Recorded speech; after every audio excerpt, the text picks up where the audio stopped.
Hello everyone, in today's video we're going to be talking potentially about the last time about Concord and PlayStation and Sony and that whole thing because of this new update.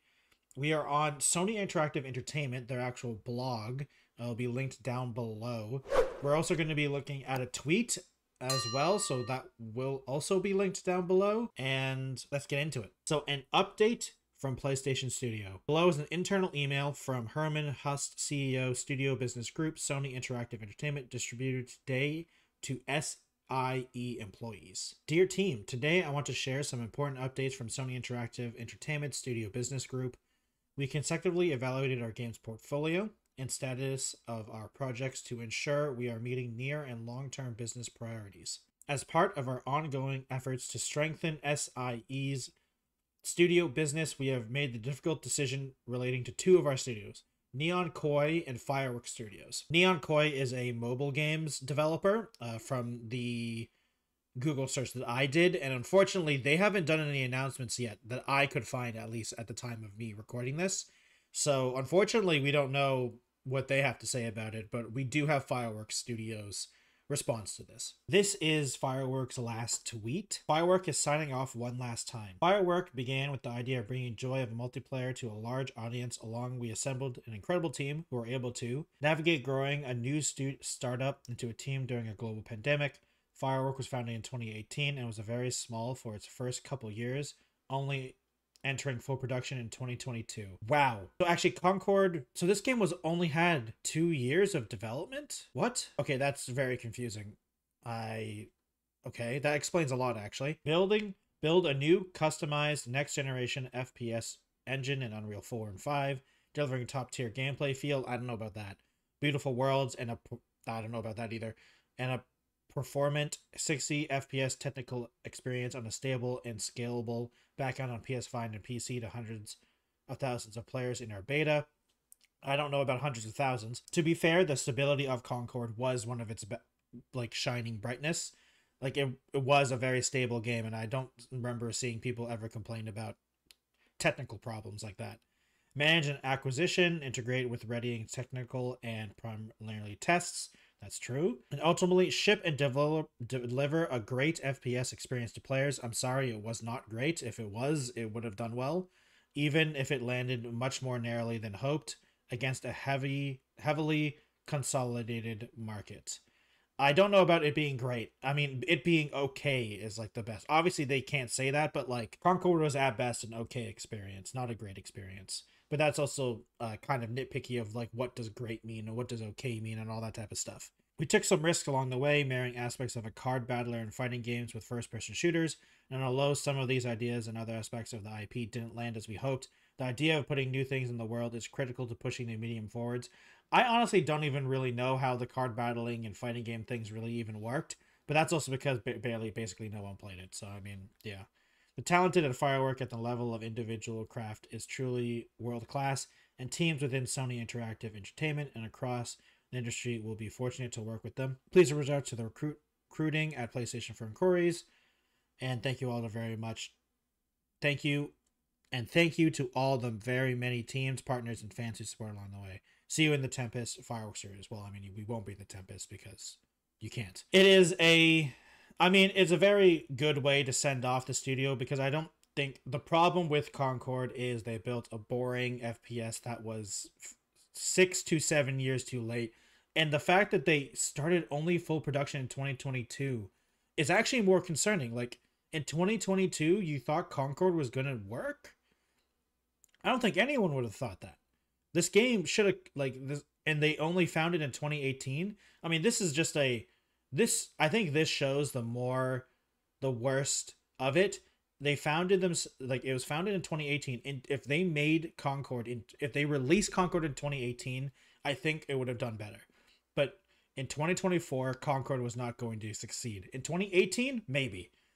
In 2022, when they entered full production, I don't even think if they managed to release it in 2022, it would have done well.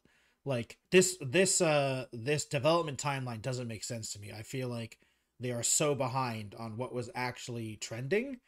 It's kind of strange. And to be fair, the global pandemic didn't help, but like I don't know. I feel like this is some mismanagement quite on the extreme, it feels like. Expanding beyond PlayStation devices and crafting engineering online experiences alongside our single player games are key focal areas for us to as we evolve our revenue streams.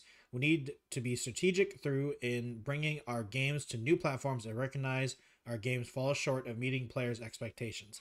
Well, for Concord, that is just like a complete understatement. They basically failed in every aspect of that game. While mobile remains a priority growth for the studio business, we are in the very early stage of our mobile efforts.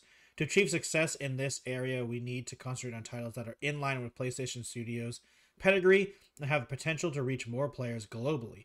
With this refocused approach, Neon Koei will be closed and its mobile action game will not be moving forward. I want to express my gratitude to everyone at Neon Koei for their hard work and endless passion to innovate. While I don't know anything about Neon Koei, this sucks. They are, from my Google searches, they are a mobile games from Finland and Germany, and they're a very small studio.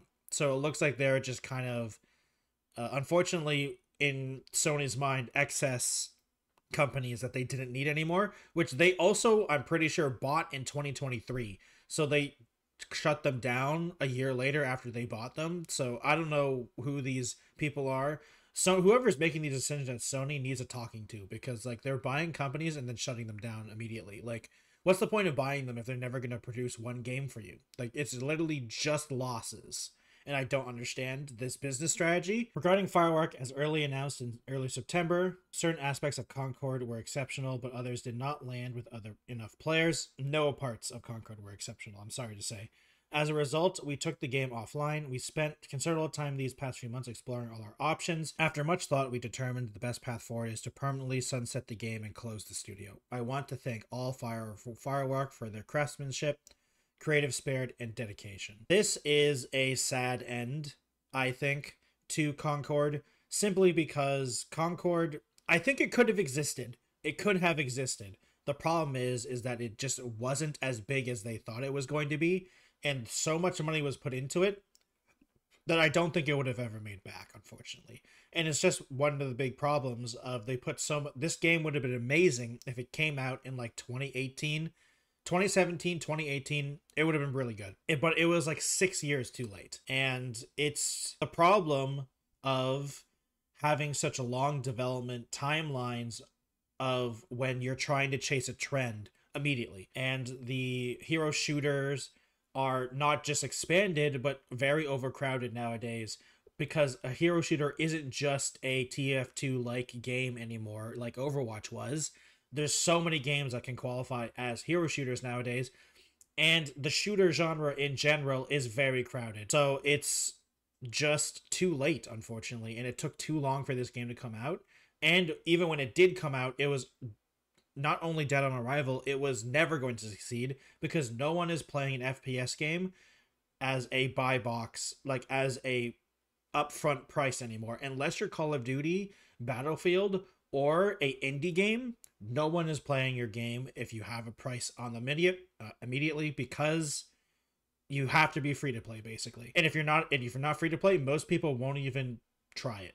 They won't even consider it, which is a problem. That's a whole different problem, in other words. But if you're not free to play as a first-person shooter or shooter in general, you're not gonna have success, because most people will say, well, why don't I just play Fortnite, Apex, Warzone, Valorant, Counter-Strike?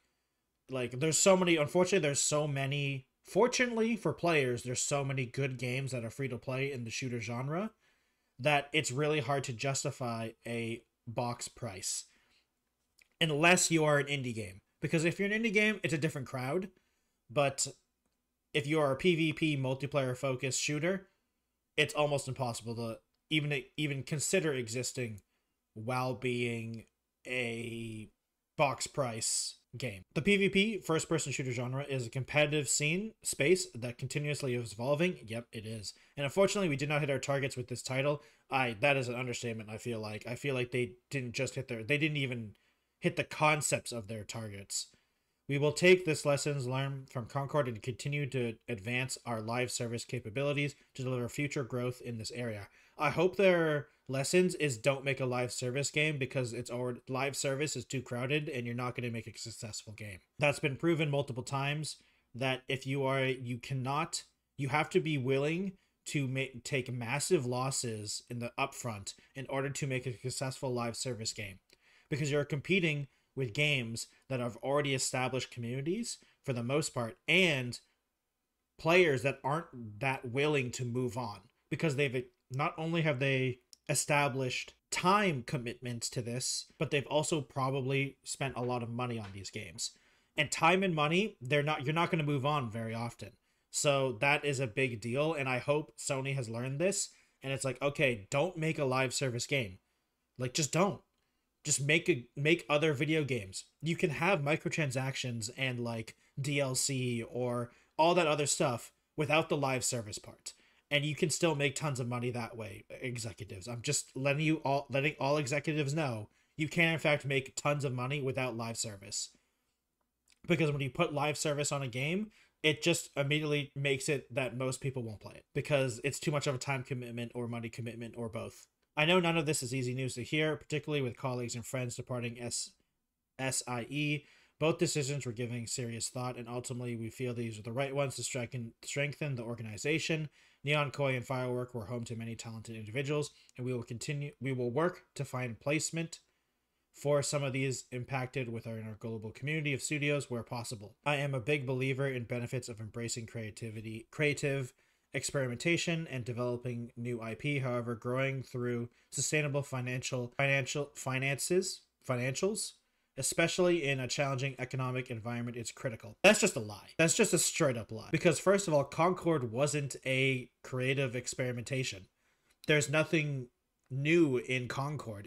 Everything in Concord was done before. Like, that's not the reason this new IP fell flat, is because there's not an original bone in Concord's body. And I don't understand his statement here.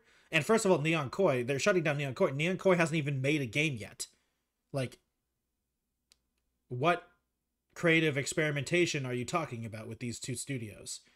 Neon Koi hasn't made anything yet, and Firework made a game that everyone said is 7 years too late, basically. That's a weird statement, and I mean, that's just PR statement. That's just a corporate slop statement. While today is a difficult day, there is much to look forward to in the months ahead from Studio Business Group and our teams.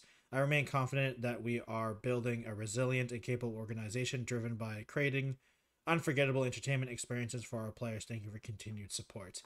And honestly, it's a sad ending to Firework, but honestly, I hope the people at Firework Studios can land on their feet and realize that, at least now they can move on.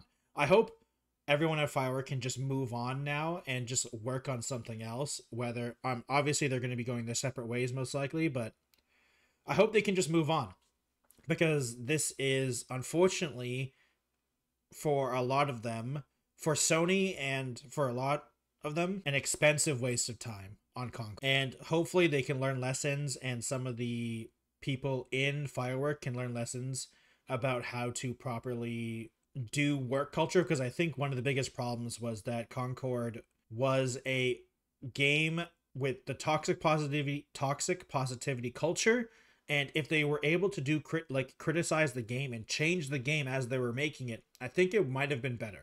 But I mean, this is just speculation at this point, because hopefully they can land on their feet. That's the biggest thing. Hopefully they can land on their feet. I feel bad for Neon Koi because they literally didn't even get a chance, because they're just a mobile studio that got shut down after they were bought. And I hope Sony learns from this and saying, like, guys, what are you doing? You're doing fine. You don't need a live service game. You can make so much money without it, and you just don't need it. You can it's too much of an upfront cost, and you're not fighting Fortnite. You're not winning against Fortnite, League of Legends, or any of these mobile gacha games. Like, you're not winning against any, like, Genshin. You're not beating Genshin Impact, Honkai Star Rail, or Zenless Zone Zero. You're just not beating any of the gacha games. You are not them. So stop trying to be them, because it's never going to work, and all you're going to do is lose money. And if the whole point is making money, well, then just make the video games you're going to make, because that's how you guys are going to make money, because you're not fighting all the mobile gacha games. They've already won. They beat you. But thank you everyone for watching today's video. It is a sad ending, I think, to Firework Studios. Hopefully the people can land on their feet. And this will probably be the last time I'm ever talking about Concord, at least directly. Thank you everyone for watching. If you'd like to support me, please subscribe to the YouTube channel, like, comment, all that good YouTube stuff. If you'd like to support super directly, join YouTube memberships. I have a Patreon account as well. If you'd like to join on other platforms, I have a Twitch, Twitter, Instagram, a Blue Sky, and a TikTok. Thank you all for watching today's video, and I'll see you next time. Goodbye, everyone.